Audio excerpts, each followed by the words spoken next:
Hello everybody, this is Surf, and today we're talking about something that's very subtle, but at the same time also ever present in the Stoneworks community, and that is the meta-cultural differences between Rathnir players and Eldham players, and how they interact with one another, and how these different sort of ways of life mesh together with the community as a whole. So like the video, subscribe to the channel, tell your friends, and let's dive right on in. Like most things here, we've divided it into three categories. First one is the player base. Secondly is the day-to-day practice. And thirdly is Intercontinental Affairs.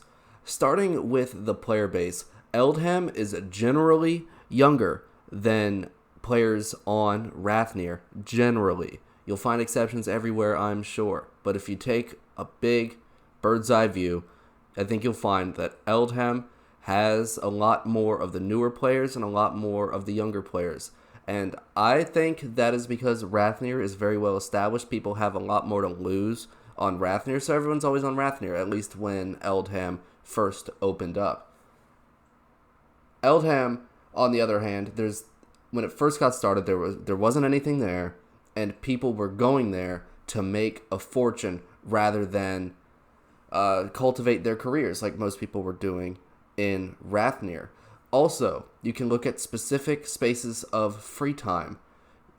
Typically, middle school, high school schedules will have both servers boosting, both servers filled to the brim with players. However, on the off days, you'll find more people in Rathnir than in Eldham. That's what gave me the idea that most people who are playing Rathnir were generally older, because during school hours, Rathnir always had the most players on. There are also differences in volatility.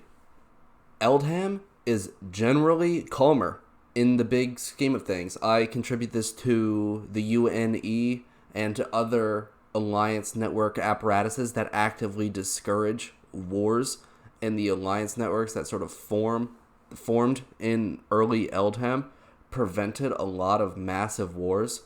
And we can see that even today. There hasn't been any massive intercontinental wars in Eldham. You might argue that it's about to boil over right now as I speak, but it just hasn't happened yet. There's never been a massive coalition war in Eldham like we've seen in Rathnir multiple times. Also, Rathnir is just more conniving, I guess you could say, with all of their very institutional states and everything. All of the leadership is a bit of an in-group, and I'll talk in length on that a bit later in the video. But Rathnir, there's people are just dead set against each other a lot of the time. And that's how we have world powers in Rathnir having multiple wars since Rathnir's beginning, just over and over. Bardonia versus Viadoxa and Alderash is the best example of this that I could find. In terms of cooperation, like I've said in the last minute, Eldham is much more cooperative than Rathnir is. I take that because Rathnir has a lot more players per nation. A lot of the nations in Rathnir have been around for months and months now, slowly accumulating players. And so Rathnir the nations within Rathnir can look within the nation in order to get help for their goals, specifically if it's community like road building or building buildings in a city. People in Rathnir will look to others in their nation, while Eldham has actually facilitated building guilds much more.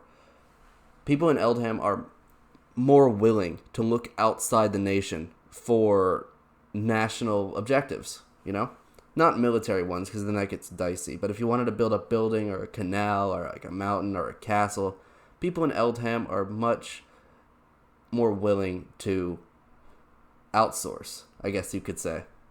Moving on to section 2, that being the day-to-day practices between Eldham and Rathnir, we'll see that Rathnir is much more traditionalist in its government structures.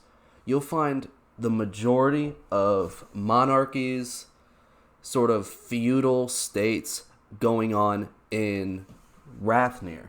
Eldham is where we have all of the socialist states, anarchist kind of apparatuses. That's where they're making a name for themselves.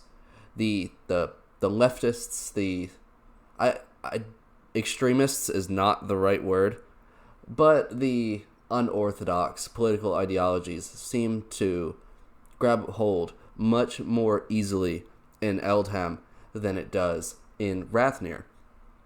Most things in Rathnir, at least the vast majority of things in Rathnir, are extremely comprehensible to us, whether it be monarchies or feudal states or your basic democracies. There are a few of those. I'm operating off of a map that I'm looking at right now of all the governments in Rathnir. Also in Rathnir, what we have is something that I like to call the quote-unquote in-group. And that is how all of the leaders, or the vast majority of the leaders, and the staff team all kind of know each other. They all kind of speak every once in a while together. They know each other, they have conversations, and they don't operate hand in hand, but they have a sense of what's going on at all times. And that's sort of because a lot of the nation leaders are either staff themselves or helpers, etc., or just friends with them. They've made friends with them over the time they've been on Stoneworks. That's something we really don't have on Eldham. It's getting there. We see it sometimes with the most powerful of Eldham nations, but a lot of the Eldham nations don't have that in-group status.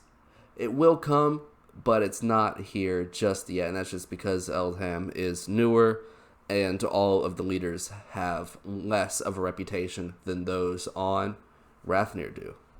Also, a little bit of a trend that I've noticed on Rathnir is those that have the reputation of power, those who have been in power before, will continue to be in power. The people of Rathnir don't often look for fresh blood if someone with much more experience takes over. And that's pretty natural in our real world. You want someone with experience, of course. But what we've got here is when the cap's only 200 players, we have a circulating group of a small number of very experienced Stoneworks players just becoming nation leaders and losing their nation, or becoming leaders of other nations. And they're always just sort of circulating at the top echelons of Stoneworks society. You've probably noticed that as well. Moving on to our last category, that being Intercontinental Affairs. And for this, we can start right at the beginning of Eldham with the colonies.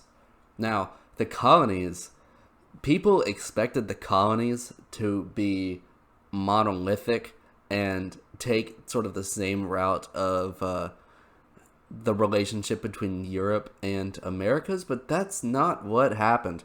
We've got a couple colonies that sort of still exist within Eldham, most prominent which being Simulami, Plagatia, and those Olderash Islands way up to the northwest.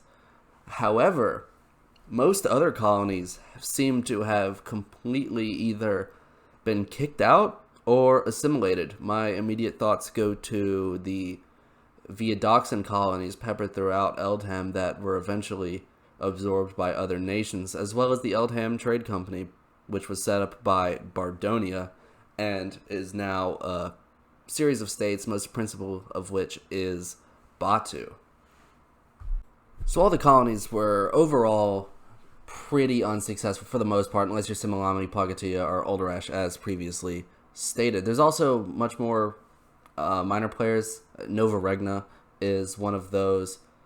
But one of the reasons that this didn't really work, the colony things didn't really come out on top, in my opinion at least, is the creation of the two cannons for one player. And this is something we see where maybe this isn't the official way things are supposed to go, but it's the way they're happening. Where you have a player on Rathnir, you have a player character on Rathnir, and you have a player character on Eldham. I know a lot of the newer players are kind of doing this, myself included, admittedly, where we have our own whole apparatuses going in Rathnir, and we have something else entirely going on in Eldham, and they are not affiliated whatsoever. And living these dual lives has kind of led to most of the Rathnir players who participate on Eldham just doing their own thing in Eldham instead of working through the umbrella, or at least at the beginning, working through the umbrella of whatever colonial nation they decided to come here with. And it's from this that we see so few Eldham natives trying to get back into Rathnir. I mean, Barbarossa did it during the Allium Coalition War, where they tried to take advantage of the chaos and lay claim to a northeastern portion of sort of Ryzan / Northern Bardonia / Lennox, etc. They were the only people that tried to do it, and they failed because of, according to Barbarossa themselves, a massive amount of harassment. But that's sort of meta in and of itself. From a story perspective, no one's really tried, and the very few that haven't really been successful, and I attribute that in large part to Eldham players having a completely different character in Eldham and wanting to leave their own business back in Rathnir as another whole separate character alone. Another major aspect here is religions. Now, whether you're in Rathnir or Eldham, the religions that get created are all very creative and very diverse, no matter where you are.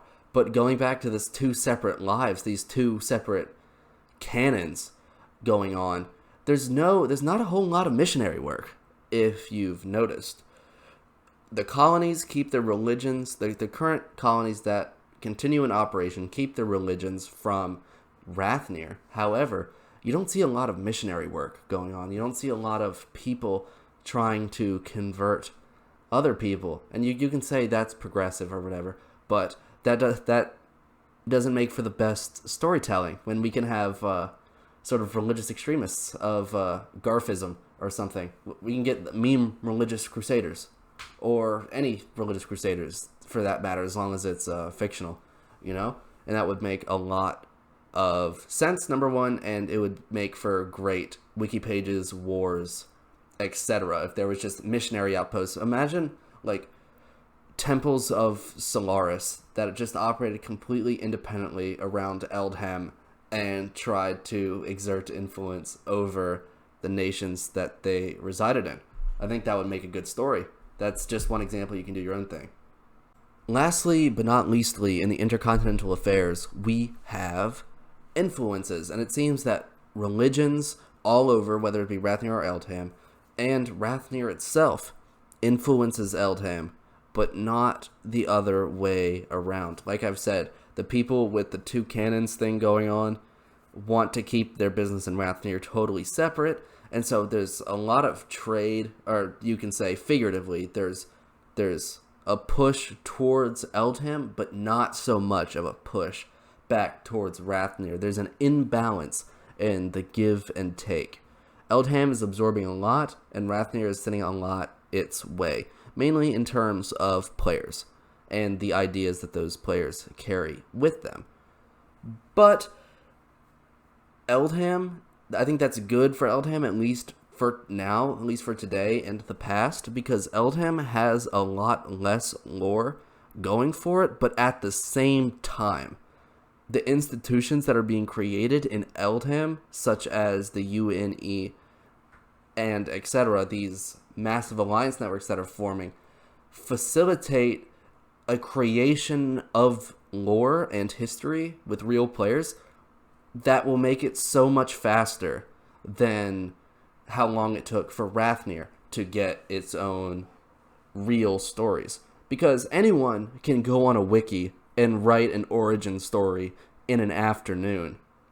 We're at a stage now in Rathnir where these stories are real and actually happened and can actually be cited and didn't come from some any old person's mind sitting at their computer trying to think up a good story to flesh out their Wikipedia page, But tell me what you think. Do you think Eldham is really absorbing as much as I think it is? Do you think Rathnir is really giving it as much as I think it is? Tell me what you think about the two canons.